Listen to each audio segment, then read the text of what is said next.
Olá, pessoal, sejam bem-vindos e bem-vindas ao primeiro MesaCast em vídeo do Ciência Suja. Até então, vocês só nos escutavam, mas agora vão conhecer a carinha de algumas pessoas da equipe. Quero já começar agradecendo o apoio do Instituto Serrapilheira, que vai nos apoiar por toda a temporada. O Instituto fomenta a ciência e a divulgação científica aqui no Brasil. Para o primeiro episódio, nós escolhemos um tema que está movimentando todo o país, mas que também está levantando informações que precisam ser esclarecidas. Hoje o tema é dengue. Neste ano, já passamos de 1,2 milhão de casos e 320 mortes. Hoje, nós vamos discutir o porquê desse aumento tão grande e, entre muitos assuntos, falaremos sobre a vacina, que, embora seja uma belíssima notícia, ela ainda não está disponível para toda a população pelo SUS. Resultado: onde tem preocupação e medo com a saúde, aumentam as chances de cair em promessas vazias e em pseudociência mesmo. E, entre outras coisas, nós fomos atrás do que as pessoas estão falando e pesquisando sobre o assunto. A equipe do Ciência Suja vasculhou a internet e encontrou até floral quântico para dengue, o que remete ao nosso último MesaCast. Corre lá para ouvir. Na web também estão falando sobre borra de café para evitar disseminação do mosquito, suplemento vitamínico que supostamente funcionaria como repelente, entre outras coisas. E tem também a ivermectina, que desde a pandemia do Covid-19 tem gente querendo emplacar contra tudo que é infecção. E para piorar, existem grupos nas redes sociais que estão ligados ao movimento anti-vacina, que estão passando notícias falsas, absurdas, como a de que a dengue foi disseminada de propósito para justificar a venda de vacinas aqui no país. Bom, nesse episódio vamos falar do que funciona e do que não funciona contra a dengue. Para discutir o tema, trouxemos dois experts no assunto. Doutora Rosana Richman, ela é infectologista do Instituto Emílio Ribas, chefe do Departamento de Infectologia do Grupo Santa Joana e diretora do Comitê de Imunização da Sociedade Brasileira de Infectologia. Ela também é membro da Câmara Técnica que assessora o Ministério da Saúde em imunizações. Temos também Gerson Laurindo Barbosa, graduado em Estatística pela Unesp em Presidente Prudente, com mestrado e doutorado em saúde coletiva pela Faculdade de Ciências Médicas da Unicamp. Ele é pesquisador científico no Instituto Pasteur, da Secretaria de Estado da Saúde de São Paulo. O Gerson também atua em estudos com vetores transmissores de arboviroses urbanas. Bom, gente, para começar, acho que essa pergunta cabe para vocês dois. Por que esse ano a dengue veio tão forte, né? Por que os números estão tão altos? Doutora, por favor. Eu começo e ele certamente vai me complementar muito bem, Gerson. Não, assim, acho que o que todo mundo tem falado, e é de fato o maior fator, é o fator climático. Acho que não tenha dúvida, né? A gente estava, assim, imaginando que 2024 seria um ano com um elevado número de casos, mas eu acho que poucos estavam esperando que isso fosse acontecer tão precoce neste ano. Né? Então, realmente, se você vê os números já em janeiro, fevereiro, já começa a explosão do número de casos. Nunca vimos isso antes. A dengue, habitualmente, é no primeiro semestre, mas um pouquinho mais para frente. Então, eu julgo que o fenômeno do El Niño, o fenômeno de você ter o aquecimento, né, global e também aqui regional, isso o Gerson vai explicar melhor, mas faz com que o próprio mosquito tenha maior necessidade de sangue para colocar os seus ovos e o período também pode encurtar em relação a isso. Então, isso favorece, o calor sem dúvida favorece a fêmea do mosquito. E as chuvas. Então, a hora que você tem o calor e água, é tudo que você precisa, a fêmea, para colocar os seus ovos. E uma vez que ela encontra facilmente água, porque por mais que a gente fale, olha, não deixa água, tá? O jeito que está chovendo aqui é quase impossível a gente não ter esses locais. Então, eu acho que o fator climático, na minha ótica, sem dúvida, foi o mais importante em tudo isso. É ele que realmente tem uma relação direta com a quantidade de vetor que a gente tem. E quanto mais vetor, mais gente infectada, mais casos e, infelizmente, mais mortes. Gerson, você estuda a dengue há mais de 30 anos, né? Você já tinha visto algo dessa forma? Não, desta forma, né, como está acontecendo esse ano, a gente não tinha visto, né? A gente observa que a dengue ela é cíclica, né? Então, que a gente, alguns anos você tem um elevado número de casos, depois você tem alguns anos com uma certa tranquilidade com relação ao número absoluto de casos, mas o que vem acontecendo realmente nos últimos anos, pós-pandemia, né? Não sei qual seria exatamente a influência direta da pandemia na ocorrência atualmente dos casos de dengue, mas os últimos anos já vem acontecendo números elevados, né, de casos, e esse ano a gente está vendo essa explosão, né, que infelizmente vem aí dificultando a vida, né, da população, né, um número absurdo de casos, né, com relação aos anos anteriores. Até então 2015 tinha sido nosso pior ano, né, e agora esse ano com certeza a gente vai praticamente triplicar o número de casos que a gente teve em 2015, infelizmente, né? E não sei o que vai acontecer nos próximos anos, né? Se a expectativa é que isso vai continuar aumentando, até onde a gente vai? A gente precisa buscar formas de diminuir o sofrimento da nossa população. Você falou que o último ano, o pior ano foi em 2015, né? Queria pedir da doutora, de 2015 para cá, que mais de absurdo ou de anormal você tem ouvido em relação à dengue? Levando em consideração que naquela época a internet não era tão, né, atual como é hoje, o que você escuta também dentro do consultório que você fala, não faz o menor sentido? Eu te diria que a gente nunca ouviu tantos absurdos como recentemente. Porque no passado, exatamente, você não tinha os grupos de WhatsApp, você não tinha, não vou dizer que não tinha gente mal intencionada, mas assim, gente ganhando com essa mal intenção. Então hoje a disseminação de uma fake news, ela é muito mais rápida do que era no passado. No passado, às vezes, você esperava ser divulgado na rádio que aquilo não era verdade, ou no jornal que aquilo não era verdade. Hoje é assim, né? Você vai e é em progressão geométrica, porque um passa para o outro, outro para... E, infelizmente, a gente não tem o hábito de verificar a fonte. Infelizmente, a gente não tem esse hábito. E não é tão complicado, Carol. Eu sempre falo, olha, a primeira coisa, às vezes vem pessoas da minha família, Rosane, isso é verdade? Eu falo, gente, pensa, dá um Google, só isso, dá um Google nisso para ver, primeiro, se existe aquela fonte. Porque assim, estudos mostraram. Que estudos? Nunca tem qual é o estudo que mostrou. Então, assim, de tudo que eu tenho ouvido atualmente, eu acho que entra muitos chás, né, que são curativos, milagrosos. Então é chá de gengibre, chá de limão, chá verde. Então tem muita coisa falando que isso diminui a replicação viral. E eu te diria que, lógico, a hidratação é fundamental, né, para a gente, antes de qualquer coisa, não existe nenhum remédio que mate o vírus. Ponto. O vírus da dengue não tem nenhum remédio, nenhum antiviral, nenhum chá que consiga de fato matar o vírus.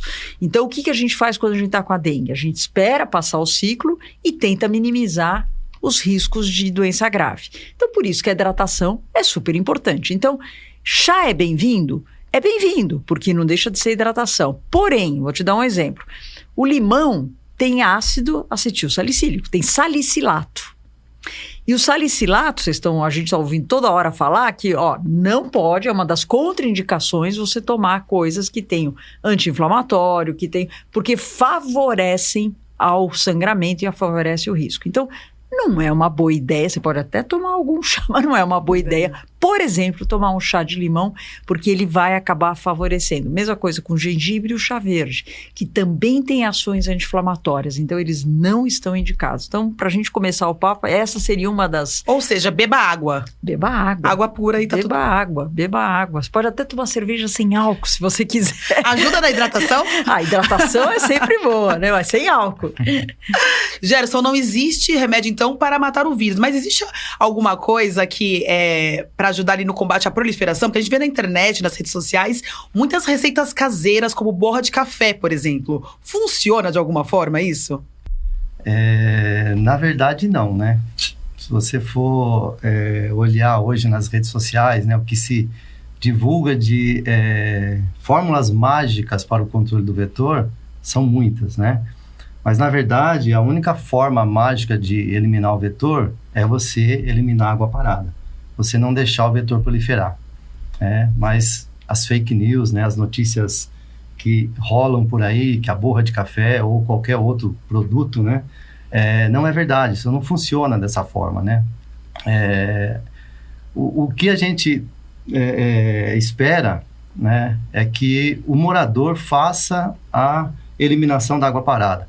Então, a gente pensar que o morador, ele vai perder um tempo, né, juntando borra de café para colocar, por exemplo, no vasinho de planta, por que ele não gasta esse tempo, né, não utiliza esse tempo para eliminar a água parada? Não seria muito mais simples?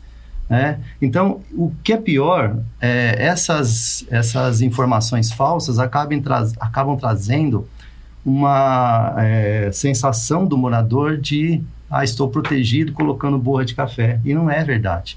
E o morador acaba esquecendo de fazer, né, a limpeza do seu recipiente, a limpeza do seu quintal, que é a única forma da gente eliminar o vetor, né, não deixando que o vetor se crie, né, não deixando o vetor eclodir ali nos recipientes com água parada. Então, não existe fórmula mágica. Borra de café não funciona, né, ou outras fórmulas mágicas, né, não funcionam. Então, a gente tem que eliminar o vetor. É a forma da gente diminuir a densidade do vetor, menos vetor, consequentemente, menos doença. E até pegando como gancho uma coisa que a gente já falou aqui, que foi a questão da internet, essa questão da borra de café, eles pegaram um estudo antigo sobre cafeína, né, e trouxeram para os dias de hoje como se fosse uma coisa atualizada, ou seja, ali é meio que a ciência tem um pouco da verdade, mas um pouco de uma desatualização, né, então tem que tomar muito cuidado para de fato você pesquisar, ver a fonte, ver de onde está vindo aquela informação. Doutora, falando um pouquinho agora, acho que de um assunto que, não sei se eu posso falar que é polêmico, ou acredito que sim, mas sobre a ivermectina. Que na Covid-19, né, no passado, ela foi muito indicada e depois desmentida de que ela não fazia efeito. Queria entender, por que sempre a ivermectina nessas epidemias, pandemias? Me fala um pouquinho. Eu te diria que não é mais, na minha visão, não é polêmico. Não tem polêmica. Ela não funciona a ponto para vírus. Quando eu falo vírus, eu estou falando de Covid, eu estou falando do vírus da dengue. Não funciona e nunca funcionou. E nunca funcionou. A ivermectina é uma grande droga, tem prêmio Nobel, ganho em 2015, por sinal, com ivermectina, porque ela conseguiu eliminar filariose, oncocercose na África. É uma tremenda de uma droga para parasitas. Para parasita, para piolho, para sarna. É uma tremenda de uma droga. Eu vou todo ano para a Amazônia, eu faço um projeto social na Amazônia e todo ano, óbvio, que eu tomo ivermectina na volta. Não estou discutindo da importância desta droga desde que indicado para a coisa certa.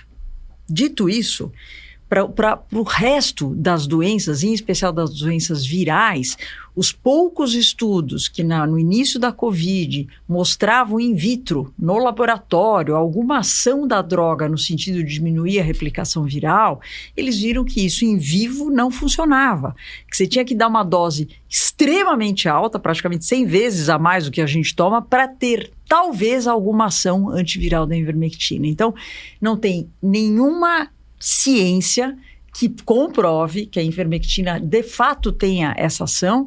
E daí você me pergunta, por que sempre ela?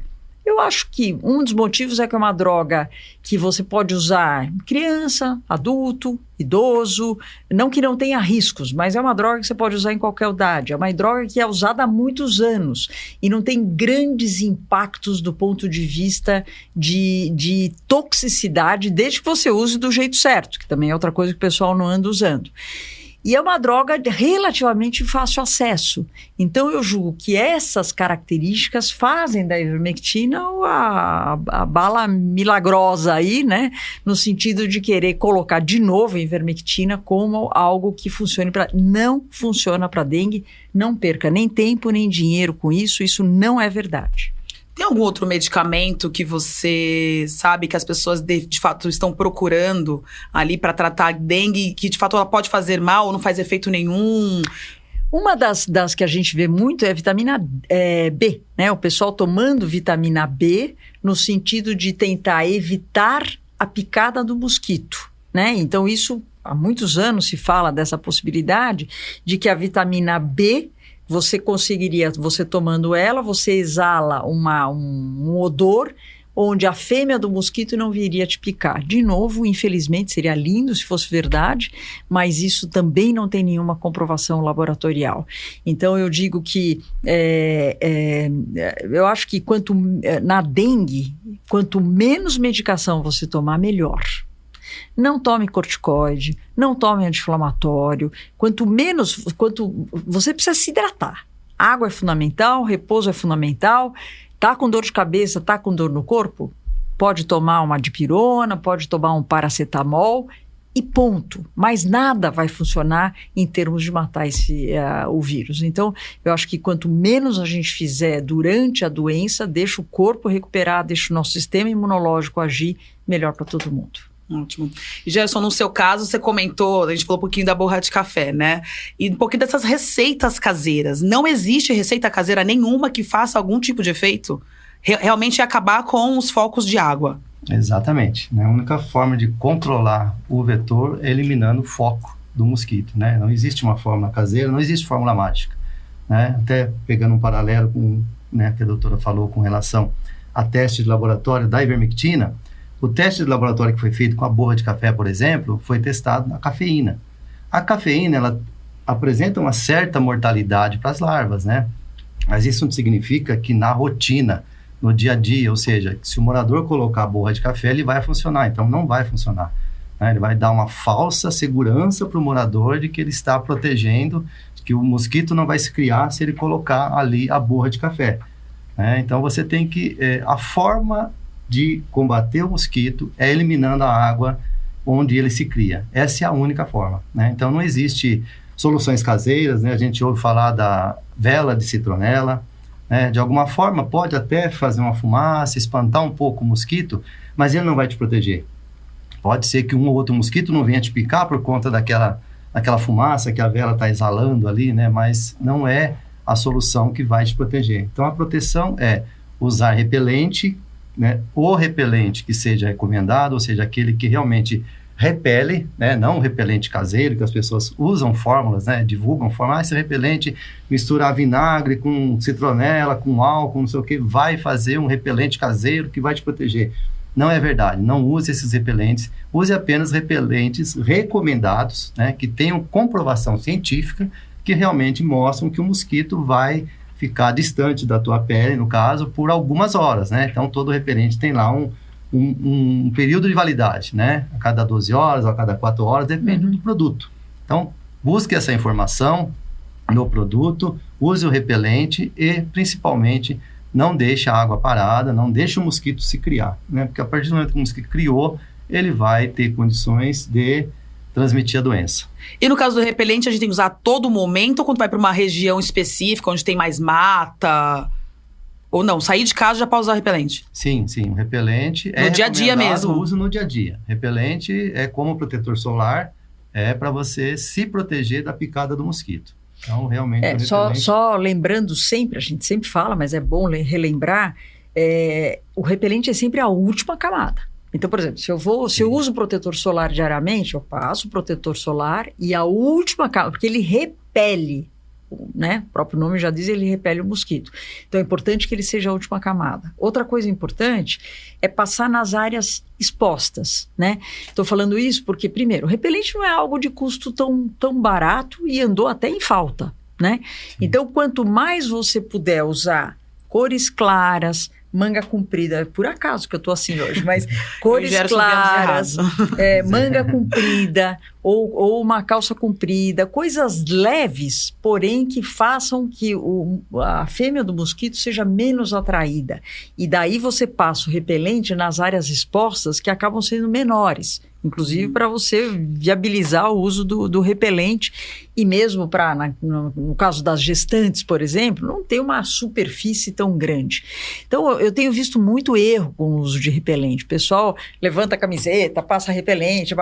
Não é por aí. Ou para dormir, passa repelente para dormir. Não precisa. É nas áreas expostas que você tem que passar, lógico.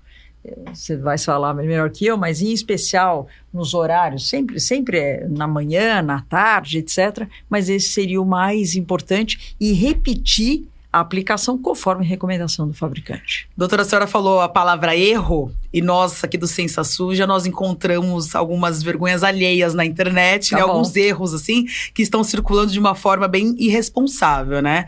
Que é em relação às vacinas, né? Então, o Ciência Suja fez uma varredura em grupos antivacinas e nós encontramos algumas mensagens que estão rolando das pessoas fazendo uma relação da vacina com uma disseminação proposital para vender, né, assim, a dengue com uma disseminação proposital para vender as vacinas.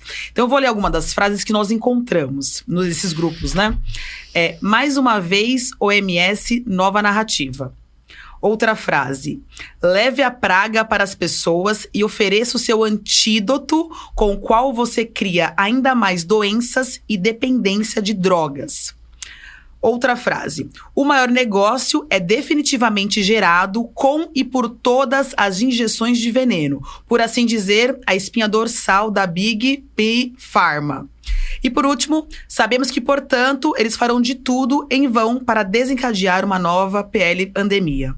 Queria entender um pouquinho de vocês, assim, por que gera, né, todo esse discurso negativo e como lidar também com isso, né? A minha visão é o seguinte: os anti-vaxxer, os de fato que são anti-vacinas, por definição, é um grupo que não é tão grande. E eles têm isso como um dogma, certo?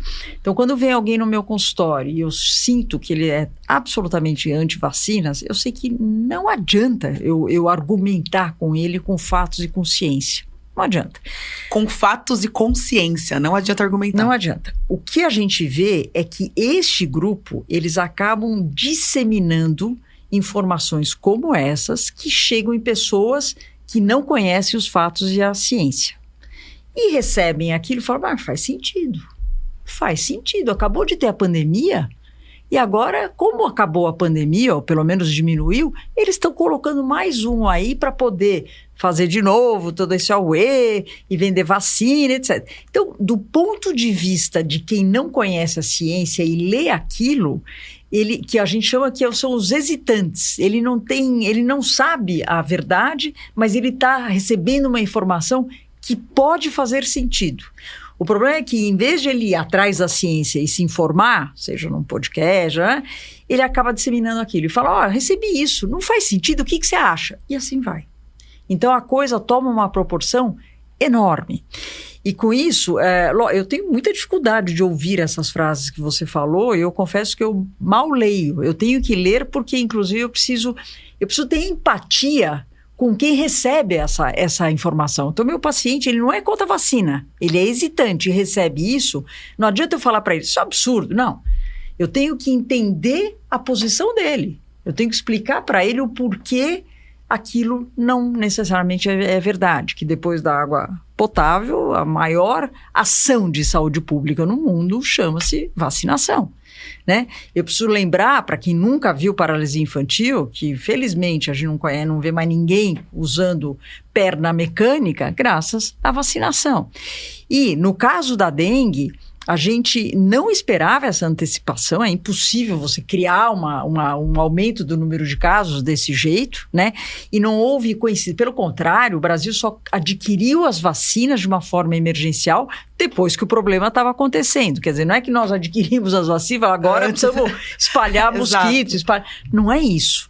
E há muitos anos a gente vem lutando com o controle do vetor, que é a parte mais difícil de tudo isso que a gente está falando. Então, felizmente, hoje, nós estamos dando o primeiro passo, é muito pouco, porque não tem vacina para todo mundo, a vacina não é uma mágica, demora, são 2 doses, com 3 meses de intervalo, então é o primeiro passo para a gente, de fato, ter algum grau de proteção. Então, eu acho que toda vez que a gente ouve essas coisas muito sensacionalistas, calma, vai procurar a informação adequada para você mesmo ter a sua própria conclusão e não simplesmente começar a disseminar isso. E quando a gente fala nessas questões sensacionalistas, acho que a questão da vacina é o que mais pega, né? Acho que a gente sofreu muito isso na época da Covid. Por que veio uma vacina tão rápido, sendo que para outras doenças vocês estudam tantos anos e não conseguem um resultado? E agora é isso. E em relação à vacina ainda, doutora, até já vou voltar para o Gerson, mas a questão da idade, né? A vacina não funciona em pessoas com mais de 60 anos, então quer dizer que é uma população esquecida, deixa todo mundo pegar dentro. Como funciona essa questão, né? Existem estudos que, de fato, comprovam que essa vacina não faz efeito com pessoas com mais de 60 anos? Primeira coisa, a vacina não é uma vacina, são 4 vacinas em uma. Porque eu preciso fazer uma vacina para dengue 1, para dengue 2, para dengue 3, para dengue 4. A vacina da dengue está seguramente há mais de 20 anos em estudo. É uma vacina muito complexa para ser feita, muito complexa. Tem muita gente estudando há muito tempo a vacina da dengue. Então não tem nada, nada rápido, muito pelo contrário. E a questão da idade, os estudos foram feitos na população, só para a gente relembrar, o estudo de vacina, a primeira pergunta que eu preciso saber quando eu tenho uma nova vacina é se ela é segura. Certo? Uhum. A segunda é se ela induz a proteção, em termos de induzir a produção de anticorpos. E a terceira, se na vida real ela de fato funciona, ela é eficaz. Então, o estudo foi feito de 4 até 16 anos. Tá? E em termos de segurança e imunogenicidade, que é a produção de anticorpos, até 60. Então, por isso que a Anvisa optou por, a princípio, fazer de 4 a 60. A Europa optou por não ter idade superior. Na Europa é de 4 anos em diante, certo? Então, não tem nada a ver o que a gente está ouvindo de que a vacina faz mal para o idoso, a vacina não funciona. Não é isso. O que nós não temos é a evidência científica, eu acho que é uma questão de pouquíssimo tempo, Carol, de ser liberada a vacinação para os acima de 60 anos, que sem dúvida são os mais vulneráveis para ter dengue mais grave. Ótimo. Gerson, falando um pouquinho sobre gestão pública, né? Os prefeitos, os governadores. Queria entender qual que é a dificuldade, qual que é ali a atenção que eles devem ter para não cair em armadilhas daquele controle rápido que talvez seja ineficaz. Então, por exemplo, a questão das armadilhas para controle de mosquitos, sendo que essas armadilhas elas servem só para monitoração e não de fato com uma armadilha que vai ali e vai prender o mosquito e acabar com tudo isso, né? Me fala um pouquinho sobre isso. Essa é uma questão bastante difícil, né? Porque o gestor ele tem autonomia, né? Então, o gestor ele pode adquirir a ferramenta que ele achar que é mais interessante, né, para a sua população. O que a gente sempre orienta, o que a gente sempre discute é que, né, primeiro, procure saber que ferramenta é essa que você vai, né, utilizar. Né? E a gente vê realmente muitas empresas por aí vendendo armadilhas, né, para coleta de mosquitos adultos, e as vendem como controle, né? Então, imaginar que uma armadilha de captura de mosquitos vai controlar mosquito é muito... Elementar. Elementar, né? É impossível, né? Você vê a quantidade de mosquito, você vê o tamanho da cidade, você vê o tamanho da área que a armadilha tem que cobrir. Então, você já não precisa pensar muito, raciocinar muito para entender que aquilo não vai controlar o mosquito. Aquilo vai servir para um monitoramento. Então, se você compra aquilo como monitoramento, ele até pode ser útil. Mas existem várias formas de fazer o monitoramento do mosquito, né, já presente na rotina de trabalho que o município faz. Então, para você investir recurso, você tem que investir recurso realmente numa tecnologia que vai te trazer algum resultado prático e não cair no conto do vigário, né? Porque a gente vê realmente muitas empresas oferecendo, e ele sempre oferece com uma tecnologia. Então, é uma armadilha que vem acoplada com um sistema, que monitora, né? Eles mostram realmente um produto bonito e, às vezes, aquele produto não vai resolver o problema do município, não vai controlar, né, a sua incidência de dengue. Né? Então, é preciso tomar muito cuidado. Então, o investimento ele tem que ser feito de maneira correta. Né? Então, tem que tomar muito cuidado. E a gente vê, infelizmente, por mais que o Estado, né, que o gestor público oriente, a gente ainda vê alguns municípios, né, lançando mão de algumas ferramentas que não são ferramentas que vão resolver o seu problema, mas de uma maneira mais geral vai acabar surtindo, às vezes, algum fruto para o gestor, né? Então, é preciso tomar esse cuidado, né? E já me tira uma dúvida, além do risco financeiro que a prefeitura, enfim, o governo vai investir ali numa coisa que não vai funcionar, existe um risco, de repente, para a população em relação a essas armadilhas, essa monitoração que não faz efeito? Não, o risco não. O risco seria só financeiro. E o que é pior, né, que eu vejo, acho que o maior risco é esse, né? Você estar usando uma ferramenta que está te dando uma certa segurança de que funciona e você deixa de fazer outras ações. E com isso faz com que a sua infestação às vezes acaba aumentando, né? Porque você deixa de fazer algumas ações para investir numa ferramenta que não vai resolver e a sua infestação vai acabar aumentando, né? O seu trabalho não vai ser feito da maneira como deve ser feito e provavelmente num futuro próximo você vai ter uma incidência de dengue, né, maior do que você teve nos anos anteriores. Então, é preciso ter um certo cuidado com o uso de tecnologias, né, que não vão resolver o seu problema. Nessa linha, Gerson, não sei se concorda comigo, existe, por exemplo, o tal do fumacê, né? Esse sim pode causar dano para a população. Sim. Certo? Então você tem algumas das tecnologias, isso é muito antigo até, né? Que se fazia, etc. Primeiro que você só vai pegar o mosquito que estiver naquele momento voando naquele local. Então é muito diferente você tirar água parada, onde uma fêmea de mosquito, nos seus 30, 45 dias de vida, ela coloca 1.500 ovos. Ou seja, é muito melhor eu tentar não ter água parada para não ter, né, novos 1.500 mosquitos, do que eu matar eventualmente alguns mosquitos que estão voando naquele momento, naquele local. Fora que os mosquitos já podem ter resistência àqueles produtos que estão sendo colocados no ambiente e nós... Respirando aquilo. Então, muitas vezes o que a gente vê, prefeituras querem mostrar serviços, sai esfumaciando tudo. Não é bem isso. E eu ouvi muita gente reclamando que antigamente a gente via, hoje não vê mais. Então, acho que é muito mais um efeito pirotécnico do que um efeito eficaz, real. Né? É bastante utilizada ainda essa técnica, né? E acaba sendo uma das únicas para matar o mosquito adulto no momento da transmissão. Então, eles acabam utilizando essa ferramenta, né? E o problema da resistência ao inseticida é muito sério, né? Então, você lança a mão dessa técnica, né, com muita frequência, você acaba aumentando a resistência no mosquito. Então, isso vai fazer com que você acaba perdendo cada vez mais os inseticidas que vão acabar matando o mosquito, né? Então, você tem que tomar cuidado, é uma técnica que tem que ser utilizada com cautela, né, com análise, né? Então, tem que ser muito bem feito para você utilizar o fumacê, né, ou outra técnica de eliminação do mosquito adulto. Mas que, infelizmente, no momento da transmissão, é a única que você tem para fazer uso, né? Então, acaba se fazendo uso.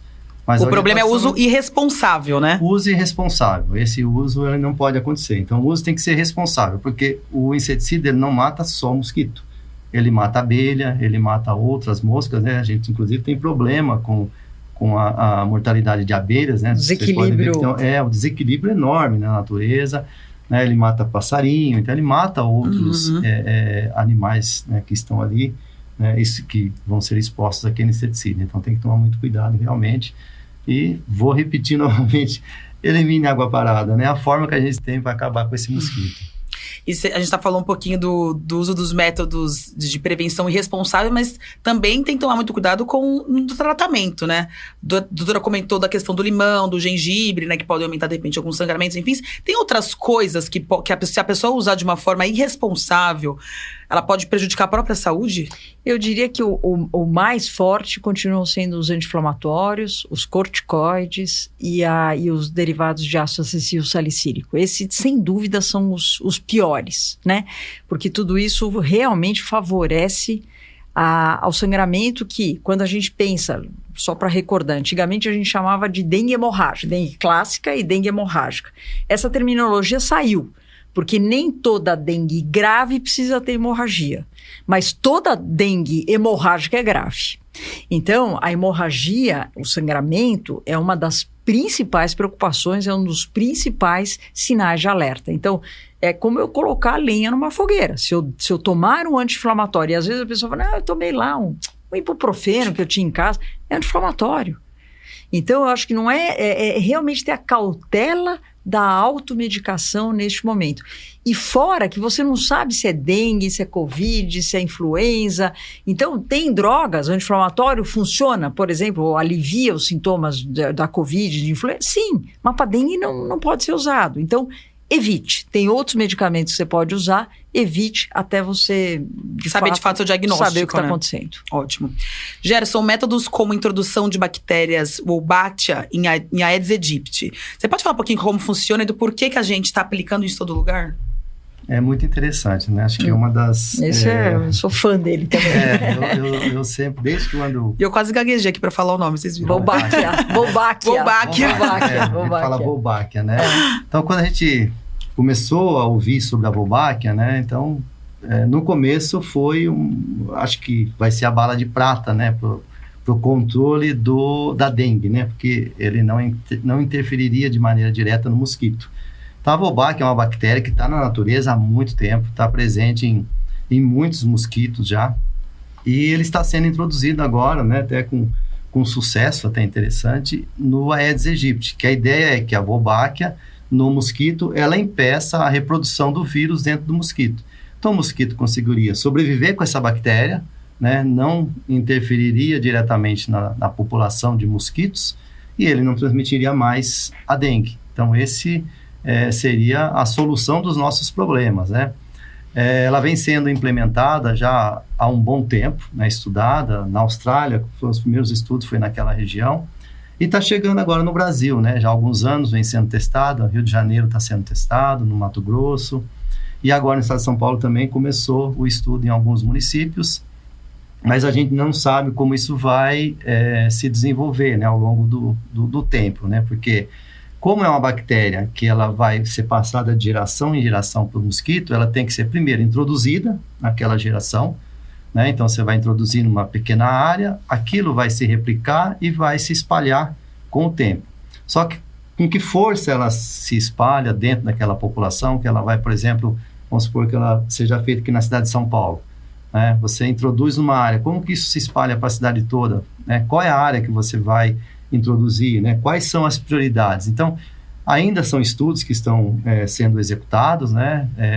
Parece promissor, né? Ao que a gente tem acompanhado, mas ainda vai um tempo para que a gente tenha resposta se realmente esse vai ser um dos grandes avanços, né? Depois da vacina, né? Que a vacina, a gente sabe da importância da vacina, né? Que vem ajudar, né? No controle também da doença em si, mas a gente ainda tem que esperar um pouco para ver qual vai ser o desenrolar dessa Wolbachia, né? Se ela realmente vai conseguir ser introduzida de fato no mosquito e vai se perpetuar na espécie, né? E ainda está em testes, ainda são estudos, mas aparentemente, né? A gente espera também que seja uma coisa bem positiva, né? E em relação aos mosquitos transgênicos, o que a gente pode esperar?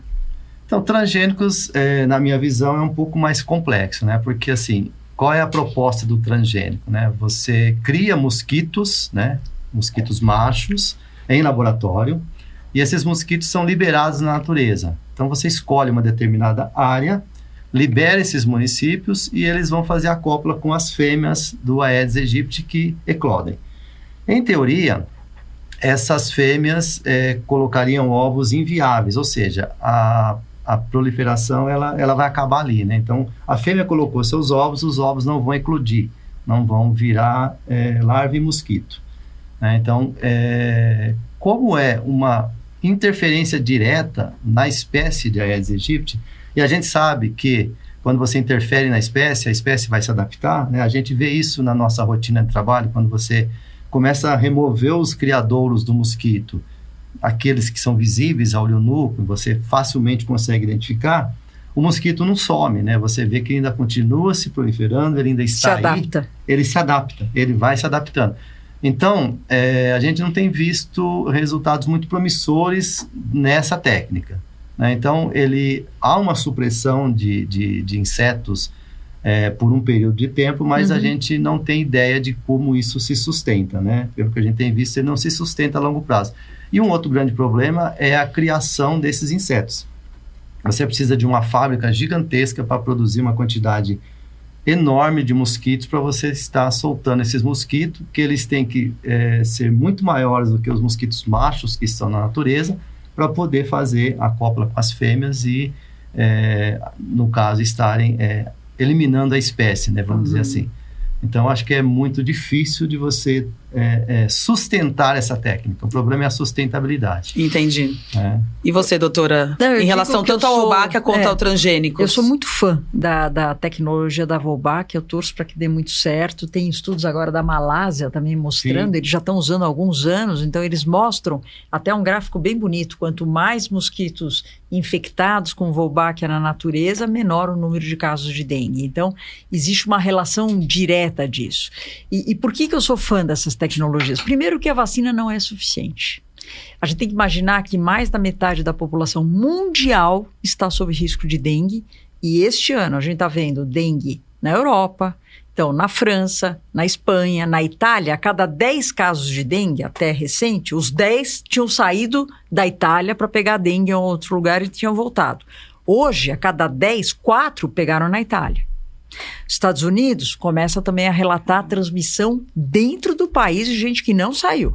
Então, isso é muito preocupante. Então, a vacina não será suficiente, porque, primeiro, não tem quantitativo suficiente, segundo, que ela não é 100% eficaz, terceiro, que ela tem contraindicação para gestante, para pessoas mais vulneráveis que estão fazendo alguma quimioterapia, para pessoas que estão amamentando. Então, não é todo mundo que pode tomar a vacina. E o último, que eu acho mais importante, é que a vacina é específica para dengue. A hora que você reduz o vetor que consegue transmitir dengue, chikungunya, zika, febre amarela, você está resolvendo, ou pelo menos contornando, 4 problemas em um só, em vez da gente ter que desenvolver uma vacina para cada doença. Então, eu vejo essas novas tecnologias, lógico que não são baratas, tem que ter investimento público, tem que ter toda uma programação, espero que o Brasil realmente faça isso, mas são medidas complementares, Carol. Eu não sou nem só da vacina, nem só dessas novas biotecnologias, e lógico, desenvolvimento de drogas, de antivirais contra o vírus da dengue, que é outro caminho. Então, eu sou muito fã dessas técnicas e eu acho que quanto mais a gente investir em novas tecnologias, biológicas, melhor para todo mundo. Porque a gente sabe que essas coisas não são rápidas, né? Não. Então... precisa de investimento. Exato. Precisa... Então, enquanto o mosquito ali rapidamente né? Porque assim, infelizmente, as autoridades sanitárias, elas gostam de fazer o que aparece. Então, fumaça, aparece, todo mundo, nossa, tá fazendo alguma coisa. Se você soltar mosquito infectado com Wolbachia, ninguém vai ver. Não tô enxergando nada. O retorno, ele né? Então, lento. Infelizmente, também tem isso, né? Essa coisa de ter que aparecer a tua ação pública para outros interesses. A gente tem visto, o Ministério da Saúde tem apoiado essas tecnologias, então acho que isso é muito importante. Sem dúvida. A gente já vê uma luz aí no túnel, né, que com o apoio do governo a gente sabe que existe grande chance de avançar, né? A gente não sabe até onde vai, né, mas é importante, né? Eu sempre falo, a vacina é importante, a Wolbachia chegando é importante, a gente não sabe ainda, está no começo, mas existe a chance de ser uma boa alternativa, né? Mas, de qualquer forma, o controle do mosquito ele tem que continuar, né? Então, vou sempre frisar isso aí, por quê? Nós falamos de 3 doenças, né? A dengue, que é 4 em 1, a chikungunya e a zika, hoje, né, instaladas no nosso país, mas nós temos outras doenças, né? A arbovirose, você tem mais de 400 arboviroses aí. Muita coisa. Muita coisa. E o mosquito, a Aedes aegypti, ele é competente para transmitir muita coisa. Então, a gente tem que continuar controlando esse mosquito, né? Então, a gente sempre vem buscando, né? Na minha atuação, por exemplo, o nosso objetivo é sempre, para priorizar áreas, né? Encontrar essas áreas de risco. Então, a gente vem trabalhando muito. Como é que eu detecto, como é que eu encontro áreas de risco dentro de um município? Porque a gente sabe que o município não é homogêneo. Né? Não são todas as áreas que são prioritárias. Tem algumas áreas que eu preciso trabalhar um pouco mais que outras. Então, a gente tem que buscar sempre isso. Então, no meu trabalho, a gente tem procurado encontrar essas áreas, né? Tem um grupo de pesquisa que a gente tem avançado um pouquinho nisso, né? Com o professor lá da USP, da Saúde Pública, professor da Federal de Minas Gerais, que hoje está em Sheffield. A gente tem um grupo de pesquisa. A gente já vem trabalhando há alguns anos para encontrar essas áreas de risco. E trabalhando com algumas ferramentas, né, de análise dessas áreas, usando agora a inteligência artificial, a gente tem avançado um pouquinho, né? Então, a gente está usando a inteligência artificial para conseguir mapear áreas de risco no município, né? Então, são técnicas relativamente simples, né? Onde a gente, utilizando a inteligência artificial, consegue identificar, por exemplo, a fachada do imóvel, através da fachada do imóvel, eu tenho grande chance de saber o que eu vou encontrar dentro do imóvel, né? Porque os nossos estudos mostraram que as fachadas melhores têm menos chance de ter mosquito. Então, com isso, a gente consegue avançar um pouco... Para o objetivo, né? Para o objetivo, né? Eu não tenho como trabalhar o município todo. Sim. Os recursos são escassos. A gente tem pouco recurso para trabalhar. Então, você tem que otimizar. Então, de que maneira? Encontrando essas áreas, né? Mostrando que, olha, vamos trabalhar esse pedaço aqui, né? Mais do que aquele outro. Aqui onde eu tenho mais risco de ter grande ocorrência de casos de dengue. Então, a gente vai trabalhar mais aqui. Então, essas ferramentas que a gente vem trabalhando, né, que outros pesquisadores de outras áreas também vêm trabalhando, é muito importante, porque abandonar o controle a gente não vai poder nunca. Vamos estar sempre necessitando manter esse mosquito sob controle, né? A gente estuda ele há muito tempo, né? Ele é muito competente, então a gente tem que, não podemos baixar a guarda, né? Mesmo com a vacina, né? Às vezes você pensa, a vacina vai resolver os problemas, né? Como aconteceu, por exemplo, na Covid. Apesar da vacina ter dado aquele grande apoio, né, na diminuição da gravidade da doença, porque a doença continua, né, mas a gente sabe que você tem que estar sempre alerta, né, para que as doenças elas estejam sempre sob controle, né? Sob controle. Doença vai existir sempre, mas vamos mantê-la sob controle. Carol, por né? isso que eu chamo ela, a fêmea, de super fêmea. Porque super fêmea. Ela é resiliente, ela se adapta e ela tem um espírito de maternidade incrível. Então é a super fêmea. Bom, nós estamos caminhando para o fim. No começo, nós falamos do que não funciona para dengue. Agora a gente falou muito do que, né, das possibilidades para o futuro, dos estudos, mas eu quero saber, gente, de vocês, o que hoje de fato funciona contra a dengue? Eu te diria que, eu vou deixar o vetor para ele, né? Então, para mim, o que realmente funciona hoje é a sua proteção individual, e só depende de você, negócio de não usar perfume, usar roupas claras, manga comprida, repelente. Isso, e repelente que esteja com comprovação da Anvisa e que você leia a recomendação do fabricante. E o que eu acho que hoje o mais importante, Carol, dengue não é uma doença que é para matar ninguém. Se você manejar adequadamente um caso de dengue, essa pessoa não é para morrer.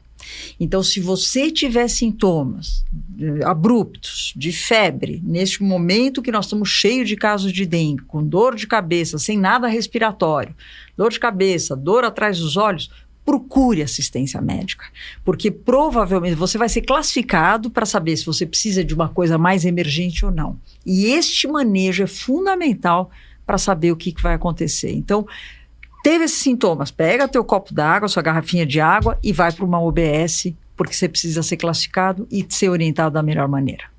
Gerson? Eu vou reforçar isso, né? O que funciona hoje para dengue é o manejo adequado do paciente. Então, você tem que investir muito ali nessa assistência, né? Na atenção ao paciente, né? Não deixar o quadro dele agravar. Provavelmente um ou outro óbito vai acontecer por decorrência, né, da própria pessoa, né? O organismo de cada um responde de um jeito, mas um manejo adequado do paciente, com certeza, é o que vai diminuir a gravidade. E eliminar o mosquito, né? Não tem outra forma de você diminuir a incidência de dengue se você não diminuir também a incidência, a ocorrência do mosquito, né? Então, a gente tem que fazer o nosso papel, né?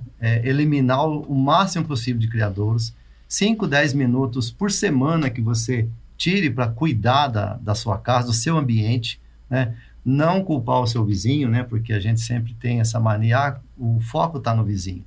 Olha o meu foco primeiro, depois eu posso reclamar do meu vizinho, mas se você cuidar do seu ambiente, né? Você vai, com certeza, diminuir a infestação e vai, com certeza, diminuir a incidência de dengue, né? Então, e investir, né? Eu acho que é muito importante, né? Investir em tecnologias, investir em formas de controlar o vetor, né? Que é principalmente isso. E investimento, é lógico, em vacina, né? Não podemos deixar de falar sobre isso, né? A vacina tem essa que está funcionando, que está hoje... E temos mais vacinas para vir. Tem outras que estão sendo testadas, né? Futuramente, provavelmente, teremos outras vacinas, né? E que tenha para todo mundo, né? Para que a gente tenha mais um componente nesse complexo dengue, né? É isso aí.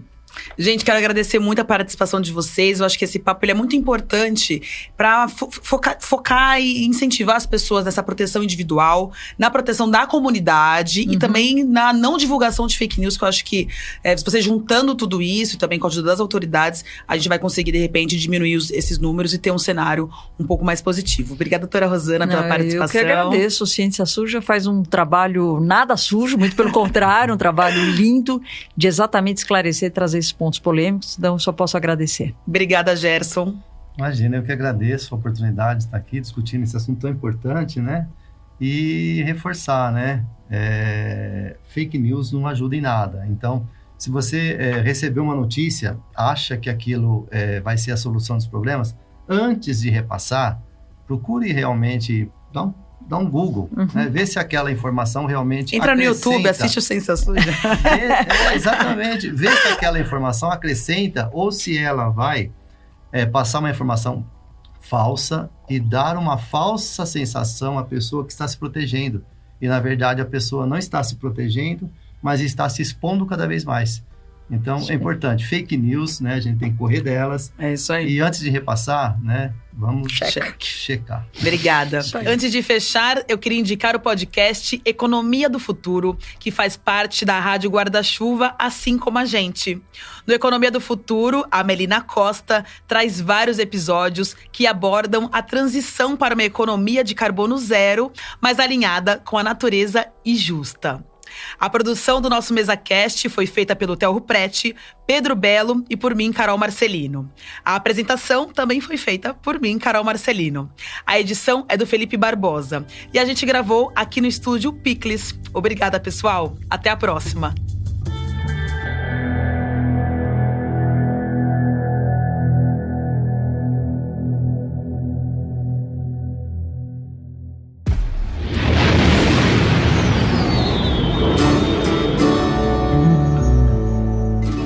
Reportagens.